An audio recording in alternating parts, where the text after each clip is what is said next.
My name is Alex. It has been season 5 already, and I am super, super excited. First of all, I just want to say a personal message to all the fans and everyone watching. Can't believe we made it this far. Seriously, season 5 is one of those seasons where I'm going to take my actual time in creating 2 volumes. Typically, how we run the show is there's 7 episodes. 7. Don't you? What? Get away from the mic. What? And that's Adam. So anyways, the season 5 is going on for a while, but season 5 just started right now, and what we want to do for season 5 is we want to create something for you guys, something for the fans. So it's gonna be 2 volumes. Typically every season has always been 7 episodes, but in this season we're gonna actually drop 14 episodes. Season 5 is gonna be a big one. Just because this is my love message to all you guys that have been watching the show.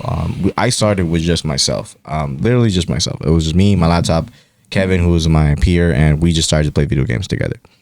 That's just how it started. Now it grew into like this mental health safe place where people and my fellow peers and even my students just come along and they're all comfortable. And the beautiful thing about that is I didn't know that people were actually watching. I didn't know. I thought I was just dropping stuff. Maybe it was my students that were watching, or maybe my friends or family. But today's guest had given me that light in my heart where I feel very proud of what I do. I'm very happy with what I do. I'm very happy with the people I'm impacting or people I'm bringing on. And this particular guest is actually not a student, not one of my relatives, not my friends. He is someone that just literally, well, he's gonna be my friend. But he's literally just saw me one time at a college.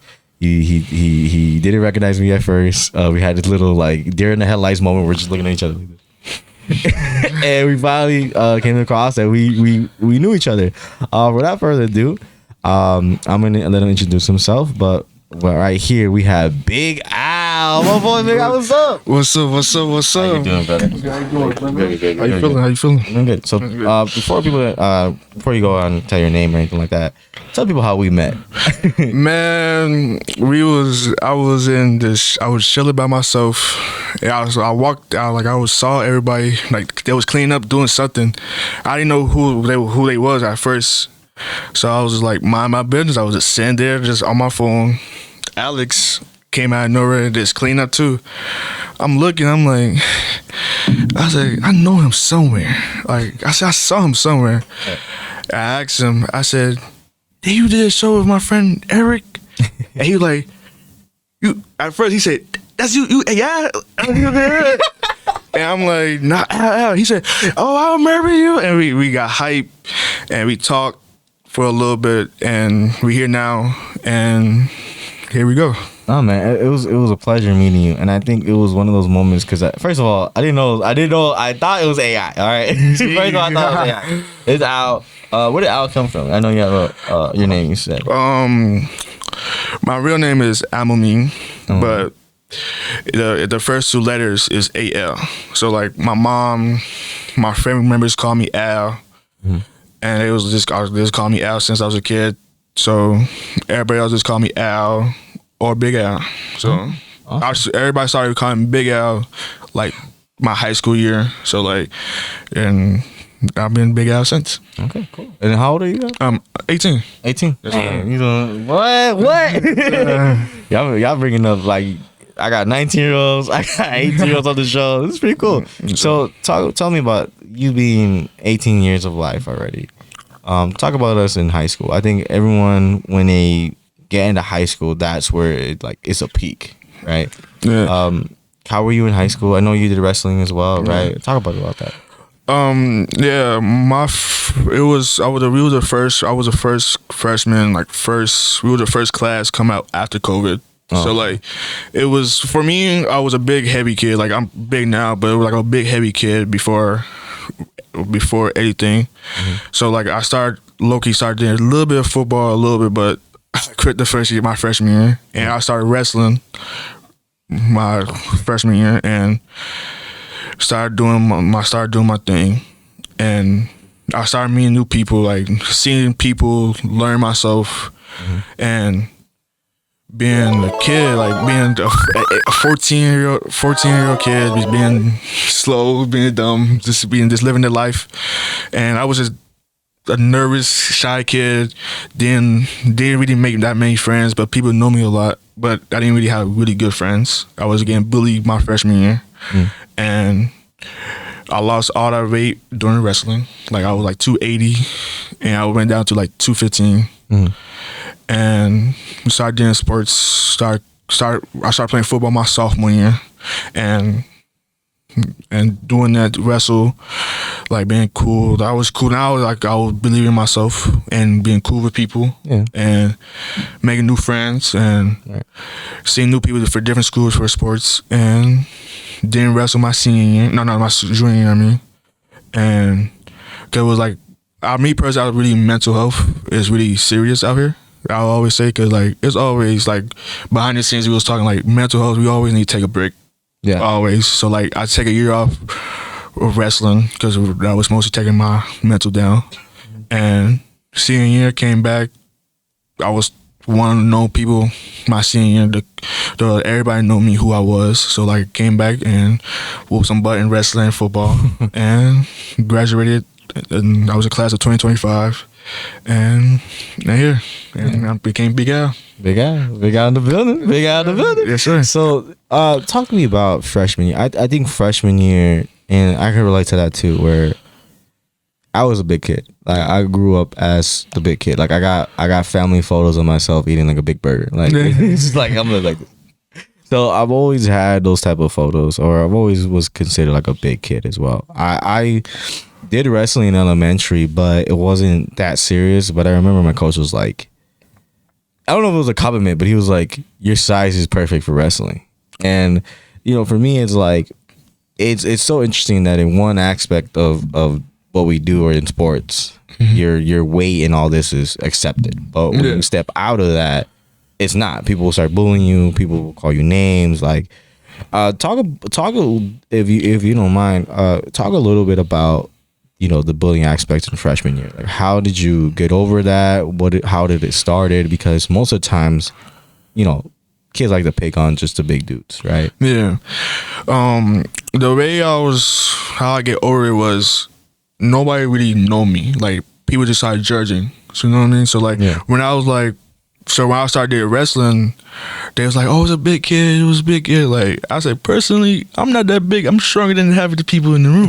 So like I always say like saying mostly no. I say just wait until I take all this weight off, and I did, and people was like, "How?" Like it was like how he was this big. Now he almost my size. Like people always it's always behind the scenes. You always got to believe in yourself first. What mentally take? Like what did it take mentally for you to like get to that point though? Like I feel like, especially that young, right? Like I like most high school kids don't even think about cutting weight, don't even think about like losing that type of weight. Like they just feel like, okay, cool, like I could live with that. What mentally took you to be like, all right, I need to lose all this weight? And then how good did you feel right after? Cause like mentally it was like, cause I always got older siblings, so they always like you know, like older siblings always be bullying you and stuff. So like I was already like used to it. Like but I know for a fact my sibling was doing it for love and stuff. So I'm like the same stuff that was like saying in school, my siblings say it. So like I was like, okay, it was probably a little bit harsh, but being a kid, like know what you want as a young kid, like nobody can stop you. Like I don't know, I had one goal to lose all that weight at a young age, and how I felt after was amazing. Like I was jumping up and down like like a burger was in front of me. So I was happy. Like I was more happier. I looked more healthier, and I started mostly working out more and like lifting weights more. And people don't understand the process is good. Process is good. And then now let's talk about that year you took off. Yeah. Why? Like we talked about this behind the scenes, but you taking off that year, was it because of what we were talking about behind the scenes, where it was just you were doing a lot, or was it just like, were there more personal things that were happening? I would say a little bit like in the middle, I would say, because like personal stuff was going on around that time, and school was going on at the time. So like, and mostly your junior year is like the important year of school. Yeah. So like I was like worrying like can I pass a big test or can I graduate it? Like I don't know. So like personally, like I was like going to a shake. So like I'll just take the year off, just focus on myself. And like I started reading the Bible, like I started doing all this stuff, like started doing stuff personally for me. And did people like it? No, but end of the day, I know I was doing it for me. So like end of the day, that's why I take the year off, because like personally, nobody understands like what people, because like I don't know where you go to behind the scenes. Right. So like me personally, like it's better just like I did it for myself. It was better for me. I'm proud of you for that. Honestly, it takes a lot. Like, it really does take a lot for you to like consider that and be like, you know what, I need to change this. I need to do this, because the mental part of changing is actually doing. Like, people don't understand that too. Like, I can set my mind into doing something, but if I can't physically do it, there is no point. Like, I had posted something that says like, believe in your dreams. I think someone saying believe in your dreams is the worst insult, because it's your reality. Yeah. Dreams is what you imagine. Yeah. Dreams are something that you sit there and you dream about, and you think about, you do this like whole like in the clouds thing, right?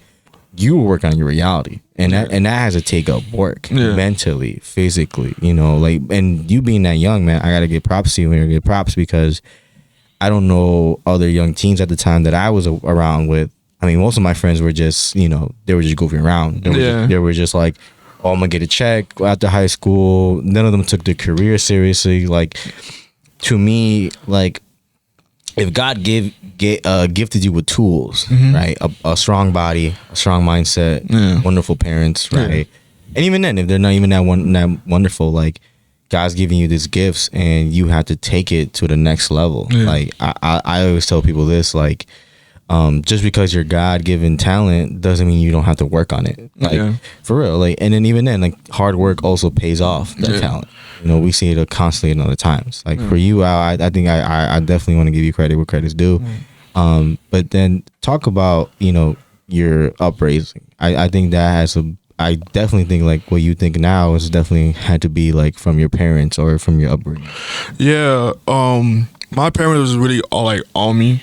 Like I was the youngest, but it was like so strict. I mean, mostly my mom. So she was always like you gotta do this. Like, you gotta understand. You put the work in. Like, you got to, like, no stopping, because if you stop, everything just go away. Yeah. So like my parents like always say like, if we do this, if we got one goal, always work on that one goal. Cause I always say this, like, I always go and say that I love my parents to death. They teach me everything I know. So like, they always tell me like, do this. If you want to be one, always got one goal. You got one chance. If you got one, you only need one chance to win, in my opinion. So like, they always say like, don't stop the pressure. They always like, don't stop working, because at the end of the day, because you gonna make those dreams come true one day. It don't seem like, but behind the scenes, nobody know who you going to. So like, keep working, keep doing this. Because like, when my mom told me this when I was young. She said, when I lost all that weight, she said, dang, like, you take you 6 months to just lose all that weight, and some people just lose all that weight in a year. And you just take 2 years, 3 years. Yeah, so you just did it in 6 months. And she's like, what are you gonna do if you have a real dream? It will take more, but you will put the mind to it, you'll be good. That's what I always say. Like, a shout out to my moms, my dads. So like, same thing with my older siblings. They helped me a lot. Like, mostly my big sister, she helped me a lot. She was like they show me, all my family members show me tough love. They like, you can't quit because how you feel. You can't quit, because if you quit right now, the goal will be right there. So like, so shout out to my family. I like that. Yeah. And shout out to your fan for real. That's powerful. Yeah. So for you now, like, behind the scenes, let's get a little talk about behind the scenes. Yeah. Right. Who's Big Al compared to people that don't know Big Al? Like, if I were to like have a book on you, right? Like, who is Big Al? A kid that come from not a perfect neighborhood. like I'm coming from Maywood. Maywood, like not perfect, but it's not bad. Yeah, right. But like come like I'll pick the right choices. Like you will see the definition of what right choices it can do for you. And I'm a perfect guy. Like I'm a decent guy, I would say to myself, and mostly like it is hard work. Like that's like people say Big Al is always a funny, work hard kid from since you met me. It's like whoever gonna met me just be like, dang, he Big Al. I always say the definition of Big Al is always say, oh, work hard. The definition. So like who I am personally is like a funny, goofy kid, but mentally he been strong a lot. So like a good soul, a good working person, I would say. I think every good soul though, even myself, like I was telling myself the other day, like I can have a good soul, I can be a good guy, I can be a funny guy, but mentally, who am I? You know what I mean? Like I've always like, because I'm always there for someone, but I'm not always 100% there for myself all the time. Or like I'll try to be, and then even when like you're so stuck on a goal, it's hard to think about yourself mentally, because you're thinking about the end point. You sometimes forget about yourself. Right. What have you learned so far mentally? Because I love how you spoke about it. Like you're like, oh, I need a break. I like mentally that helped me. Like, what have you learned from mentally taking that break, and also just about mental health in general for yourself? Taking that break for me was like I learned a lot by myself, like stuff that I didn't know personally. So like helping me like talk about my feelings more. Like around that time, I have a therapist around that time, so I have more talking to people who really there for me more. Like mentally, sometimes I'll be like, dang, like I'm by myself, but it's okay to be by yourself. Like I always say, you be by yourself, but don't feel lonely. Some people be better, like with a group of people, but they feel lonely. So like I'll accept that it's okay to be by yourself, and it's okay to be. You don't need to be a group of people. It's okay to not be around people. It's okay to be just by yourself. So that's how I realized. I always thought when I was younger, like I always need friends. Like, but realized I got older, I said I don't need friends. Like the people who are gonna stick around are gonna stick around. The real friends are gonna always stick around. Exactly. But like I'm be okay if I don't make new friends. Like cause like I always gonna vibe for myself. Like I always like gonna play music, vibe, play the game, or just be chilling. Like I'll be vibing. I accept that at a young age to be okay. It's okay to be by yourself. I like that. I also like that the fact that you're at this young age and mentally you're already like, okay, I'm gonna be okay. A lot of times when you're going through something mentally, especially in that teenage lifestyle, right? It's hard to think about so positively. Like seriously, it is hard to think positively about your life, especially like if you don't have good parents or you had a different background. Your neighborhood was just as tough as you are. Like there is always something about, you know, growing up and also being around certain people that would shape you into the man you are today. I'm a firm believer in how you are right now is how you were raised earlier. Like, for sure. Because if you were raised by, you know, people that love you or people that hate you, you're gonna feel that eventually on. Right? If you grew up around people that were very tough, very strict, very, you know, you're gonna be like that. Or it costs in two ways, right? You can go the opposite way and stay on that strict mindset, stay on that path. Then it also goes to what if you fall into pressure? There's always two divided choices that when you see it from the one standpoint, there's always a different like way your path can go to. Like I grew up with semi-strict parents. I wouldn't say they were typically all the way strict. It was semi-strict. It was my father was the strict one, but he had a loving side to him too. My mom was the strict one, but same thing. She had a loving side too. But it wasn't like every day, or I couldn't get a hug, or I couldn't get like, you know, anything like that, right? Later on in life, let's say if someone grew up like that where they had strict parents, they didn't get to hug, there was no kisses, you know, they did everything as a baby. When as they get older, it was like no attachment, right? Now later down the future, you don't know how to love another person physically, because you weren't taught that physically. So I'm a firm believer in like mentally how you are right now is based on how you grew up, what you saw, what you did, you know, because all of us have different childhoods, right? All of us have different childhoods, different parents, right? We all have different ways of living, right? Yeah. Even the siblings that we have. Yeah. You know, like I'm the oldest, but I always feel like I have the responsibility to make sure that my sisters know that like anything is possible. Yeah. No matter where you come from. Yeah. So my question, these are the 3 questions I have new to the show. Yeah. What is your definition of love? My definition of love is like the feeling that you got your inner child, cause like that spark up, cause like that feeling like whoever, like you gonna always like talking to somebody, showing they love, like let them listen to you, like let them, like you listen to them. So like talking to them, how you feel, like understand them some type of way. Cause like in real world, people don't understand, or they don't try to understand. Like try to understand, try to listen to them, be patient with them. Like don't matter what they talking about, be patient with them. Or if they try to do this, be by their side. Like so, like that's mostly love to me, because who I am as a person, that's mostly the love I got, mostly with my mom and my dad. Cause like they show me who I am. They show me love is like. It's a powerful thing. Like I always say, what is more powerful than hate is love. So, like, but I always say this, that it's more better than show it than say it. So, like, actions speak louder than words. I like that. What's your definition of hate? That should be a lot. So, but nah, being honest, it's like, don't like it. Like hate is like dislike somebody for no reason.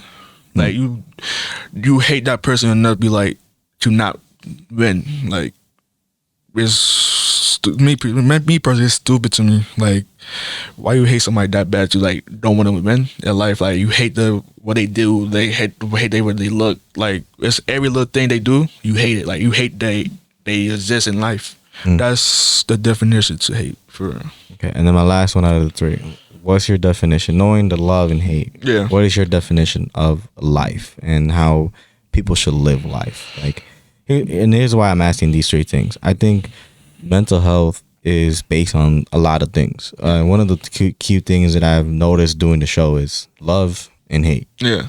If you felt hate throughout your life, you're gonna be a certain way. Yeah. If you felt love your entire life, you're gonna be a certain way. Yeah. So to you, what is your definition of life, just based on these 2 things? Life is right now, how I see life as an 18-year-old is like, life is gonna keep going on. Like people gonna dislike you, love you, or love you from distance, or hate you from distance. Like life is gonna keep going on. Like life is gonna happen, whatever. How you want it, however, because it's unexpected. I was 10 years ago, so like I didn't know I was gonna be here. So like life is gonna go happen no matter what. Right. It's people who dislike you, do like you. Life is still gonna go on if you like it or not. Like that's how I see it personally. All right. And my last question to you, because we had a great conversation. I know I'm dabbing them up, but I just want to say. What is your advice on mental health? I know we even spoke about it earlier about men's mental health. Like, what is your advice on mental health? I would say for men, talk about your feelings to the people who you trust. Like, for a fact, just talk about it every day. Like, if you don't want to talk about it, you got to talk about it. Or it's okay to cry, because behind the scenes, everybody. I feel like every man need to cry. Yeah. Like I feel like we brought up so much anger or so much because out of the outside world seeing us like we heroes, but it's okay to cry. It's okay to talk about our feelings personally, because like I talk about my feelings to the people who I trust, and around the people who you need to talk to your feelings to, the people you need to listen to, because like if they listen to you, they gonna feel more. They gotta understand where you're coming from, or they don't. Like I went to therapy. The last 2 of my high school year, and that's the best thing I ever did in my life, because that's the best thing is like that's gonna be the perfect thing for all the men. That's for men personally, but like for everybody. That's because like talking to somebody helps clean your mind, like make you have peace in life. Cause like full of anger, full of pain about some old stuff is okay to talk about. Before we go, it was essentially on my mind, and it came back. What made you want to go to therapy, or what drove you to go to therapy? It was during my junior year. Well, Loki, I think the end of my sophomore year or a little bit my junior year. It's around that time. I would see how much pain I was going through myself as a teen. And so like I was like going through a lot around that time. So like therapy, I would just say like, let me just go to therapy. Like at first I didn't like it. I'm not gonna lie, I didn't like it at first because like it was like, why are you going to talk to somebody who I don't know? Like why I'm going to talk to somebody who I don't know? So like, but like over time, me and the therapist have a bond, and she listened to the problems. She gave me advice, and I feel like everything that's special for everybody. Don't matter happy, sad. She got somebody to listen to you and care about you. Like if they seem like don't care, but they care about. So thank you so much, Al, for being on the show. I have a message for him, actually. I have a message for you. I just want to tell you, thank you for reaching out, and I do want to appreciate you for everything you do. And keep going. You're young. You're talented. I think you have everything in front of you. I just think you're already doing it. Just tackle everything. Yeah. Take it a day at a time. Yeah. You know how to eat an elephant? I look like an elephant. So like, The answer to that is when you face your problems, you take it a day at a time. Yeah. Just how you eat an elephant. Yeah. You eat it a bite at a time. Yeah. You never take the whole thing all at once. Like that. Like you. Shout out Eric, by the way. Shout out Eric in the back. Eric was the one that brought Al to here. So shout out Eric. Man, shout out to Eric for real, because that's my boy. That's his boy. But no, I think that, you know, you have to keep going in this life. Because I know what it is to be 18 and feel like you have the whole world on your shoulder. I know what it's like to have so many people rely on you at this age. Like, seriously, I've had family rely on me. I had people rely on me. I had, like, especially you being the youngest, you're seeing all the problems and mistakes that already your siblings, your mothers, your fathers have made. So it's up to you now to be like, all right, I'm gonna take this different route. Yeah. I always praise the youngest, because the youngest, to me, the youngest siblings are always gonna be the brightest in the room, because they have the privilege of seeing what the first brother went through or the first sister went through, and they also saw what the second oldest sibling went through, and now they're deciding to see what path they want to take. Yeah. So from the bottom of my heart, I want to thank you so much for being the first person outside of the show to be a guest. And I hope nothing for the best for you, my man. All love. Thank you so much. Can I say one thing too? Yeah, of course. One thing I can say: follow your dreams. Take this day by day, because I'm living proof of living your dreams. Because from a kid that came from big to straight muscle to living my life, I'm at college, I'm living my best life right now. Because like behind the scenes, it don't seem like who know me out there, you know, like, thank y'all too thank you to Eric for letting me come up in here with him. Thank you to everybody on the team, because without them I'm not gonna be here too. But always follow your dreams end of the day, because that's your dreams. I always say don't let nobody else take the work you build, because everybody not gonna understand you. Nobody gonna see you behind the scenes. Like nobody gonna see you build a mountain. And I promise you, people gonna talk stuff. I promise you they still talk stuff to me now. But from Big Al to y'all, it's always follow your dreams. It's love, it's peace, it's all good from Big Al. Big Al need a podcast. Big Al need a podcast. Thank you. Big Al needs a podcast. I appreciate it. And yes, follow your dreams. And I don't want nobody to take it the wrong way. I believe in dreams. I've always had people say, oh, you got little dreams. Okay, cool. But now I got a reality. Now you're seeing my work. Now you're seeing what I'm doing. So you should follow your dreams. Everything you do, like no matter what you are. Like to me, I appreciate the person that cleans the toilets and then moves up to become the manager, because that man knew from day one how the building is, where all the rooms are. People don't think about that. The janitor becomes a manager is the perfect story, because that janitor cleaned every room, cleaned every mess, every bathroom, and the manager, what did he do? He manages everything. So the same rooms that he was cleaning, now he's managing. So that's how I look at it. Yeah. If I gotta be a janitor to be my dreams, I will, because I know eventually I will own that dream. And what I mean that is, walk in the building, be humble, and do what you have to do, and eventually you're gonna run shit, and you're gonna be you. So for everyone that's watching, thank you guys for watching the Thezxshow. We're gonna have a little part 2 to this.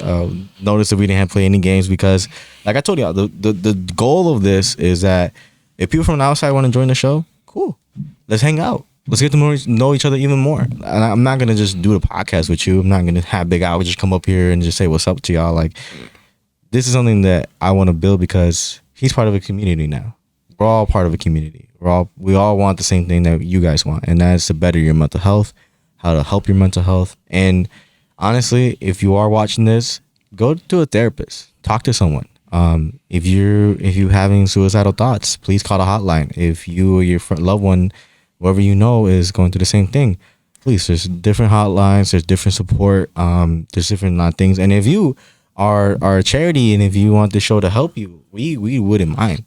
We would love to donate. We would love to throw events. We would love to do a lot of things for mental health. So if you're a mental health advocate, and if you want to be a part of the show, you want to help us, my goal with this show is to feed the homeless, help people that are mentally going through it, and literally helping them out. Like, my team believes that too. And that's why I love my team. I love Adam. I love Joshua, Jay, Eric, all those guys, Esteban, and few technical directors are here. That's why I love every guest, including Big Al. Like, please take care of your mental health. And if you're interested, please subscribe, DM us, and we'll talk to you guys soon. But that is season 5, first episode of the season. I'm super excited for season 5. We have all tremendous guests. Like I said, we have 14 guests in total. We just knocked down 1. So if you guys are watching, please subscribe, like, share, hit the notification button, and we'll see you in episode 2 of the Thezxshow. Peace out. Peace out. Peace out.